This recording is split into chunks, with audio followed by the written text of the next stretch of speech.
Sushruta for NEET is now available on the Google Play Store. Try it out for free.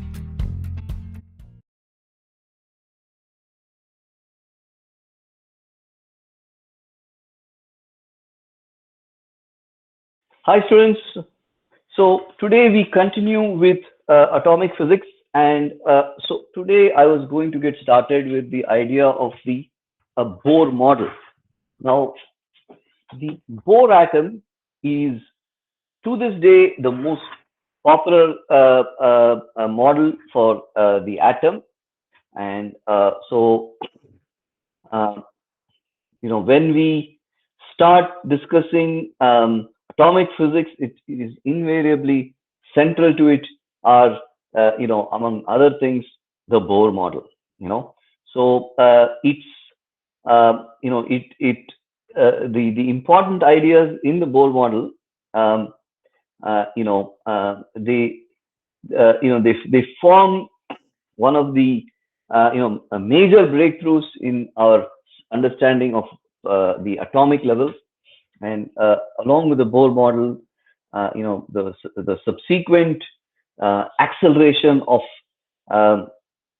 atomic level studies, came with the arrival of the quantum theory, and it blossomed with the Schrödinger wave equation, and after that it changed how people look at particles, and then there was, of course, eventually the world of bosons, etc., which also came into play. Okay, so let's get with it. So the we looked at Rutherford last week, the Rutherford model last week, which said that there is a nucleus and then there are electrons around it, and then so what was different were the two objections that were raised against the Rutherford model. One was there is a nucleus. He did establish the idea of the nucleus, but the idea of emission spectrum, which was absent, and the idea of a change in the energy level, etc., was what led to the Bohr model. Bohr incorporated the first idea, the second set of ideas that defined quantum physics. One is, he said that things operate in what are called circular orbits, and he said there are orbitals, and each orbital, and then there are migrations from a higher orbit to a lower orbit. That means that it doesn't go in any different way that you want. Okay? So it goes to one orbit, then it goes to another orbit, then it goes to another orbit. Then there are these emission spectrums happen when you go from one orbit to the next orbit, and corresponding to that, the radiation that is emitted is based on a migration from a set orbit to a lower orbit. Okay? So he said that there is he introduced what are one of the side effects of the Bohr model was the whole idea of quantization. What is quantization? So let everybody says quantum mechanics and they move on, and then so let's introduce this idea of what is quantization in a more formal way. Quantization means that something can only occupy values which are integral numbers. Okay, so it can be a 1, or it can be a 2, or it can be a 3 of something, or it goes from this level to the next level. There is a certain discreteness. There is not a continuum of values that it can take. Okay, and so that was true about energy, that was true about angular momentum, and that was true about this other thing called spin. So eventually they introduced 4 quantum numbers. Okay, and so this quantization property became central to the whole discussion about the atom. And so then and it laid the basis of what we now today know as quantum mechanics. Before I go any further, I will discuss the modern. I will come to the end of the story, which is what is the understanding as of today, so that when you when you understand the Bohr model, you have already seen the world of today. See, the world of today, you've already seen a set of forces, right? There is gravity, which is a weak force. Then there is electromagnetism. So at the fundamental level, there are only these that produce forces. Okay, there is gravity, which is a weak force. Then there is electromagnetism, which is a strong force. So at the macro level, these are the two big forces that we are familiar with, right? But the important idea is that even at the nuclear level, at the atomic level, sorry, the atomic level, there is electromagnetism, right? The electron is negatively charged, the proton is positively charged, and it sits inside the nucleus. And alpha particles are positively charged. Then there is also this thing called the positron, right? But let's be careful in not over jumping the gun. Now, in addition to that, there is, what about this nucleus, right? Why doesn't the nucleus explode, right? What holds the nucleus together is what is called the strong force, right? And that strong force is, there is a certain gluon which and other particles that were then defined. Now, there are two kinds of nuclear forces. So there are basically four fundamental forces. Okay, gravity, electromagnetism, and two kinds of nuclear forces. There is a weak nuclear force and there is a strong nuclear force. The strong nuclear force is what binds and holds the protons together, because in a very small, tiny space, there are all these highly charged particles are being held together by a counteracting force, which is the nuclear force, strong nuclear force. Now, in addition to that, there is what is called the weak nuclear force. Okay, the weak nuclear force, why does it not? And these forces, for instance, the strong force and the weak force, they are limited in range, extremely limited in range. And the question as to why they were limited in range led to was explained by Higgs and others using what is called the boson. Why are these things called boson? I should also let you know the boson is named after a famed uh, Indian physicist and statistician called Satyendranath Bose. Satyendranath Bose worked with the great Albert Einstein in defining the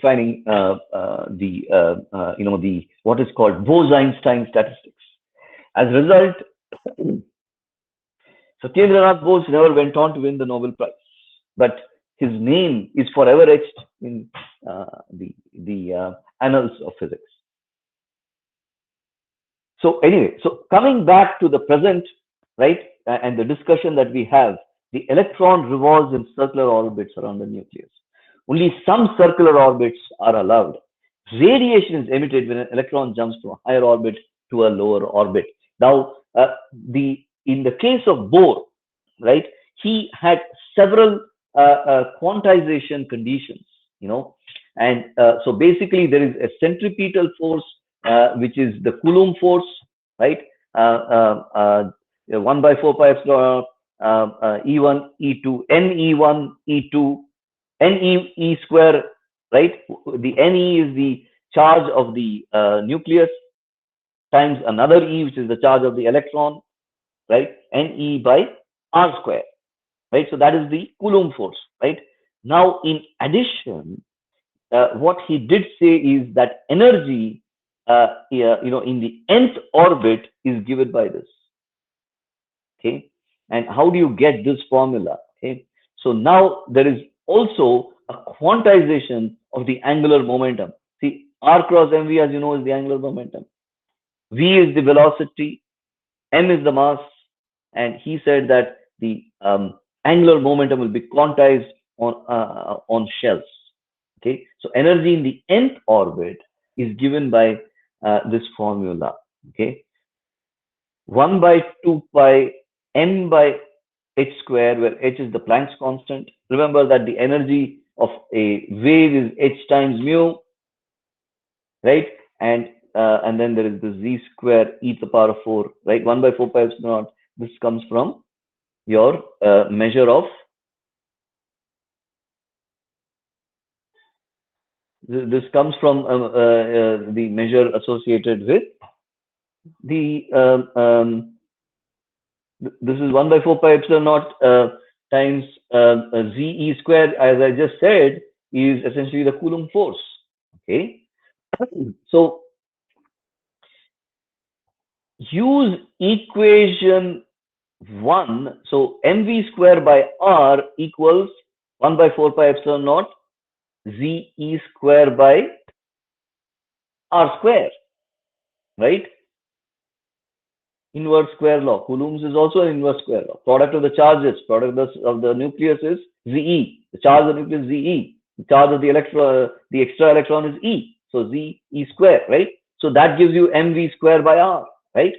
So now, in addition to mv square by r, in mv square by r, you replace v with this m with nh by mr.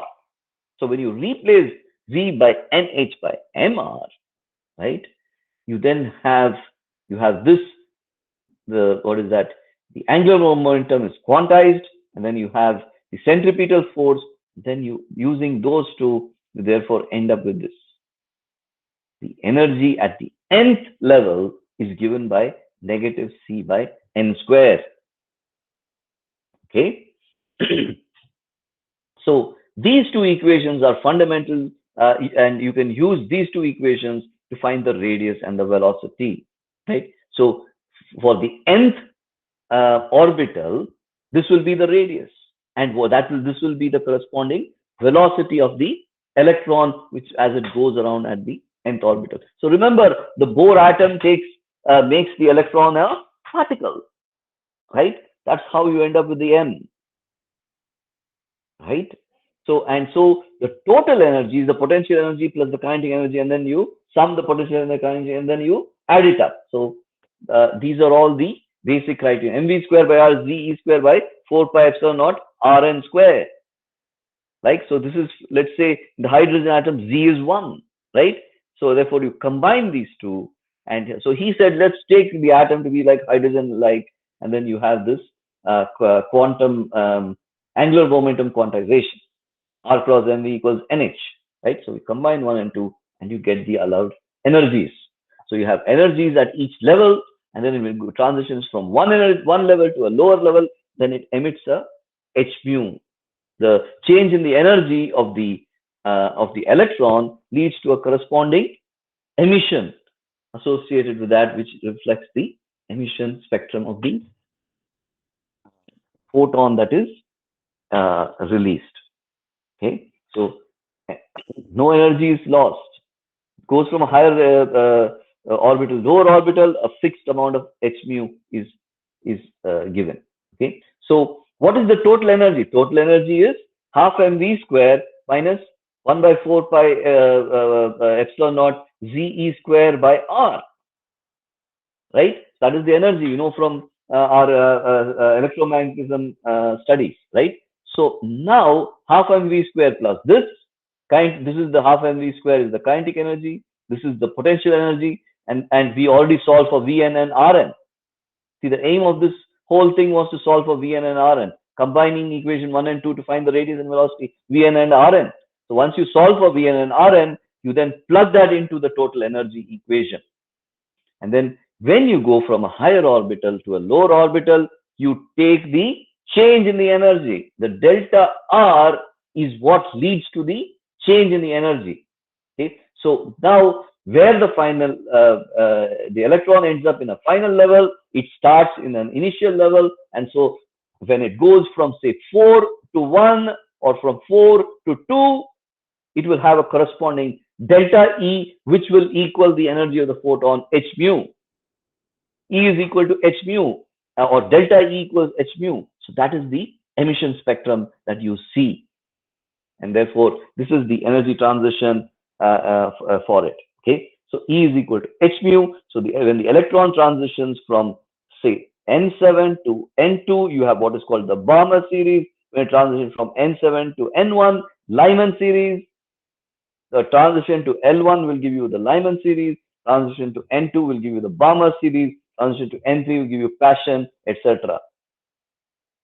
And so in each case, Each of the transitions, say from 7 to 1, will produce a distinct wavelength of energy and distinct photon whose frequency is set. Okay, and energy. C is equal to mu lambda. So if you set this frequency, you'll also know the energy. So consider an electron jumping from a higher orbit n to a lower orbit n. Calculate the energy difference. Equate that to hc over lambda. Then we get an equation with a constant equal to the Rydberg constant. Delta E equals minus RH 1 by n square minus 1 by n square. Remember this equation, the emission spectrum equation. Okay, so so correspondingly you end up with, you get an equation with a constant equal to the Rydberg constant. Therefore, the Rydberg constant also was equated, and he was able to estimate that, and that led to people accepting the Bohr model. And to this day, Bohr model is taught to all you students because of how well it fit with in terms of what people found. Okay, so keep that in mind. And remember, try to do a few problems involving H and C, and then that should help you better understand the Bohr model. Okay, so it agrees with the equation for Ry, which based on what Bohr found was very close, and he was able to predict the Rydberg constant with great accuracy, and that's why people to this day celebrate Bohr as a great scientist. Okay, so that is the introduction of the Bohr model. So I'm going to go to the next set of ideas here. Okay, so this actually forms the basis of the Bohr model, right? That is, angular momentum is quantized. There are fixed shells, right? So now,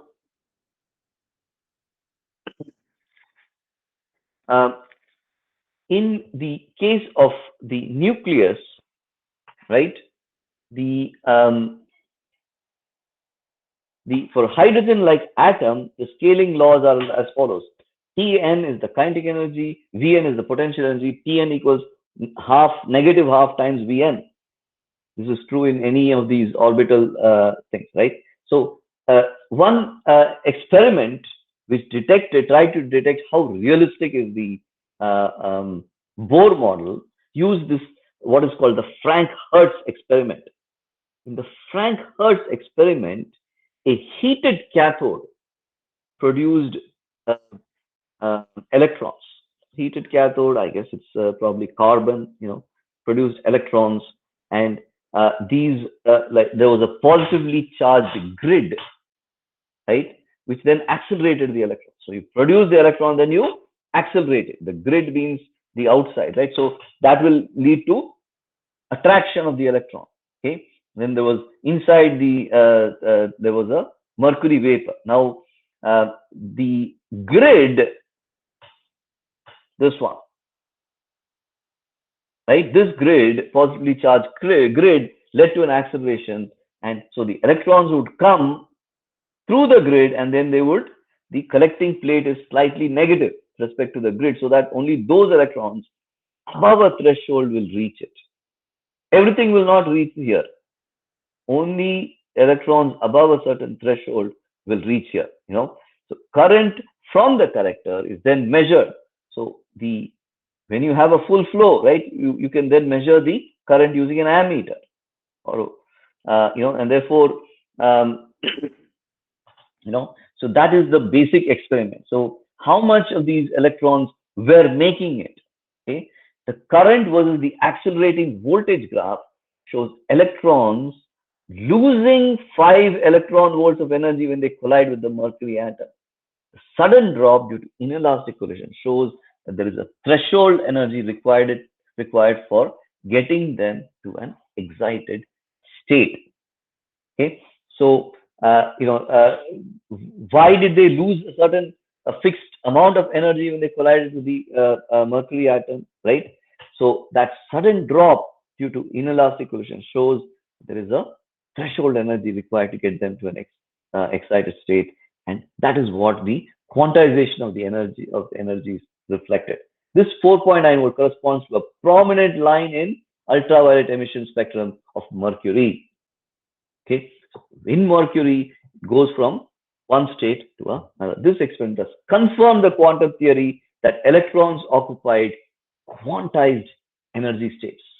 Okay, so this theory, you have these fixed bands where you have a quantized band. You don't have anything in between. Then you have another band. Then you have another band. Then you have another band. Then you have another band. Then you have another band.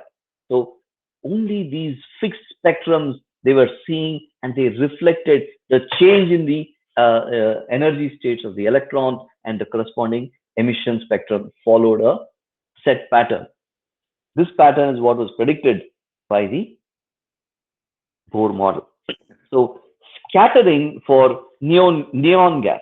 Electron collision produces light in the visible range. When the electrons collide with the neon atoms, they do excite to produce a visible glow. Okay, so the scattering of electrons by neon. Okay? So, and that is what produces the radiation. Now, the next idea, right, came from what was called weak forces or van der Waals forces. Okay, so this came in the context of what are molecules. Okay, so for potential versus distance. Okay, so when two molecules, right? Remember, molecules are atoms which are associated with each other, but they form some kind of a bond, right? Van der Waals forces, which kind of link to nuclei to and atoms to stay close to each other. What is the molecules? Two atoms or multiple atoms staying together. H2 is a molecule, right? Hydrogen plus hydrogen, right? And therefore, he came up with this equation that the potential versus distance graph was of this form: a divided by r to the power of 6 minus b divided by r to the power of 7. So v of r has a vanishing derivative at this point, right? So if you take the derivative of this, there is one point at which the derivative goes to 0. So what does that mean? So if something is of this form, you take the derivative, it is and you set that to 0, that is the low point, right? How do you find minimum, right? You take the derivative and set it to 0. So he said that this is the form a to the power of 6 minus a divided by r to the power of 6 minus b divided by r to the power of 7. You explain the curve. This is how that curve looks, and it has a minimum at a certain r. And so it has a vanishing derivative, which is a position for the minima. So at that point, dou square v by dou r square will be greater than 0. For a minimum, dou v by dou r will be equal 0 at r equals r, which sets the minimum. Now, you can write a Taylor expansion for the equation, right? And then based on that, also you can do a calculation. And therefore, they said there is a harmonic oscillator, of the potential, and it follows this V equals V naught plus half K rho square. So this was applied to simple harmonic motion. So they applied the Bohr model hypothesis to simple harmonic motion, and this also was verified, and so from that they were able to show that the Bohr model was valid, right? So you combine Bohr quantization, which is mv equals nh, there's quantization of angular momentum, along with the m omega square r equals the force, right? So when you combine the two, so they said mv square by r equals k times rn, right? From Hooke's law, right? Force equals kr is Hooke's law, right? Therefore, when you apply that, you then end up with this equation that Vn equals nh by mr. So this is the case for the oscillator, right? Oscillator equation. Okay. Therefore, Vm equals n square h square, where h is the Planck's constant divided by m square Rn square. Okay. And so this led to the Bohr model, right? So this led to a value for R square, right, in terms of omega, right? So that was the next set of ideas that were, that went on to help prove the Bohr model. So Bohr model is a very central idea in the study of um, modern physics. So they always test you on the Bohr model because it's so central to our understanding today of how atoms behave. Okay. So I will briefly introduce the next subject, and then I'll let you all go a little bit early today.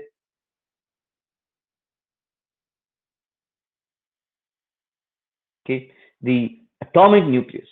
So then there were multiple scattering models that were also detected. So Compton, he observed the scattering of X-rays from electron and found that the scattered X-rays had longer wavelength than the incident X-rays. Okay, so when you target something of a fixed wavelength and you use that to target a electron, the scattered electron had a different wavelength compared to the X-ray that went to hit it. Okay, this was called the shift of the wavelength with scattering angle. When it hit the electron and it collided and it went off at an angle, right? We all there was a difference in the wavelength. So what was that difference in wavelength? He said that it is proportionate to the cos of the angle. It is related to the cos of the angle, right? Delta lambda equals h divided by m naught c times this. Okay, hc over lambda, as all of you know, is the wavelength, right? So is h mu is the energy, right? Therefore, is the energy. Now, all electric charges, as you know, come in quantized values in terms of the lowest quantum is the charge of a single electron, 1.6 in 10 to the power minus 19 coulombs, right? Now, a proton also has this exact same charge, while a neutron has no charge. As a result, the nucleus has a total charge of Z times E. Okay, so there is a quantization of charge, but at the lowest level, these molecules, right? The atoms are neutral, and when the molecules are neutral, so there is between two molecules a repulsive force, two electrons, and an attractive force between the two electrons with their own nuclei. So how do these things work? And that's where this van der Waals equation came into picture. So here's a rough model. You have a nucleus 1, nucleus 2, then you have electron, which are rotating around it, right? So this one is QP, proton by electron minus 1 is very large.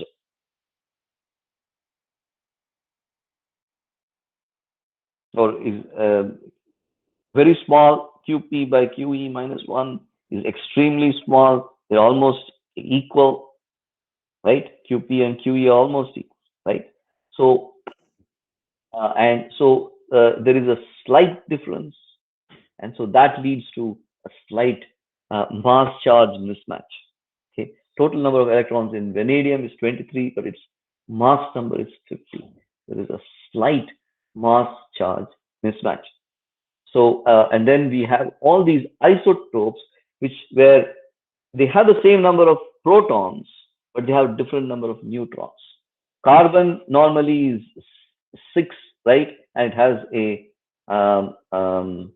weight of 12, right? But then you can have carbon 14, which is an isotope. Isotope will have more neutrons. Hydrogen has normally just one proton, and therefore the nucleus has a mass of one. There are no neutrons, but then sometimes you can have an extra neutron, isotope of hydrogen, where you also have a neutron. Okay, polonium has the most number of isotopes, 33 different isotopes, by adding more neutrons to it. Okay, so the discovery of the neutron by James Chadwick. Okay, so he bombarded light elements such as boron and beryllium with particles, alpha particles obtained from a radiation decay of polonium, right? So he created an alpha particle source, and then he hit a very light metal like beryllium or boron. Beryllium, remember, is 4 or 5, right? And 4 and 5, beryllium and boron are 4 and 5, right? 6, of course, is carbon, right? So the bombarded gave rise to two kinds of species, protons and neutron radiation, right? Neutral radiation became known as the neutron. The neutral radiation could further eject electrons from a number of protons. Neutral particles had great penetrating powers, greater than even X-rays. Those neutrons would go anywhere and everywhere, and therefore, because they were not charged, they would just like pass right through. Okay, therefore gave two kinds of species, protons and neutrons. Therefore, the bombardment gave new radiation, which are charged radiation, plus neutral radiation. This new neutral radiation he called the neutron, and he calculated the mass using conservation of momentum. He said it's slightly heavier than a proton, right? He says 1.15, but it's almost the same weight as the proton, 1.01 times the mass of proton, just slightly heavier. Okay, so with that, I'm going to stop for today. I think we've covered a lot of material here in nuclear physics. So what I suggest is that you spend some time doing some problems dealing with the Bohr atom. Okay, so if you download our app, you can download our app and then solve some problems involving the neutron, involving the Bohr model. Okay, so Thomson model, Rutherford model, and then Bohr model. We will do one more quick revision of the Bohr model next class before we continue the material and discussion associated with nuclear forces, etc. All right. So with that, I'm going to end today a little bit early. I want to wish everyone season's greetings. Happy Diwali to all of you students. Very great happy Diwali. I hope you have an enjoyable Diwali. Stay safe. Stay and be careful with the crackers. Be careful with the fireworks. Okay, wear a nice dress, and I wish you all a wonderful and joyous Diwali with your families and friends, and blessings. May you all do very well this year, and succeed in all your goals in your life. All right. See you all again next week.